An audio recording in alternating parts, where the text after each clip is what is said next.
Beginilah suasana pelepasan ikan sebanyak 1 ton yang dilaksanakan di bantaran Sungai Duluh, Desa Sukamana, Kecamatan STL Ulu, Terawas, yang dihadiri Bupati dan Kapolres Musirawas serta warga setempat. Ikan 1 ton yang merupakan sumbangsi dari 3 desa, yakni Desa Sukamana, Sukamarin, dan Kosgoro yang bersumber dari dana desa masing-masing. Menurut salah satu kepala desa mewakili dari 3 desa tersebut, Roma Irama mengatakan bahwa kegiatan bertujuan melestarikan habitat ikan di Sungai Duluh, mengingat masih banyak oknum warga yang melakukan aktivitas menangkap ikan dengan cara memberi putas dan menyetrum.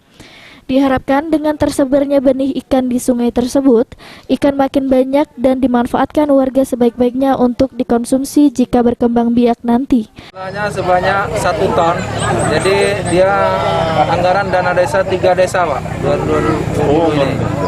Jadi desa Kosgoro, desa Sukamerindu, dan desa Sukamana kita anggarkan untuk menjaga kelestarian Sungai Duluh ini supaya dengan dilepasnya bibit ikan ini atau ikan patin dan ikan nila ini sama-sama 3 desa ini menjaga kelestarian Sungai Duluh ini dengan tidak ada terjadi pemutasan dan juga nyetrum.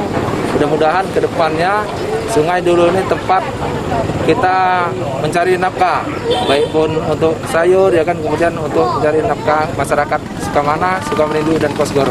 Berarti latar sering menyetrum ini ya? Sudah ada, dulu sudah ada ya, pernah ketangkap juga yang mutas nyetrum sudah ada. Tapi dengan adanya Pak Bupati kami juga mengucapkan terima kasih ya telah ikut serta di dalam penaburan benih ikan ini supaya masyarakat tahu ya ini tidak main-main, kita harus jaga kelestarian sungai kita ini. Adi Arianza, PAL TV.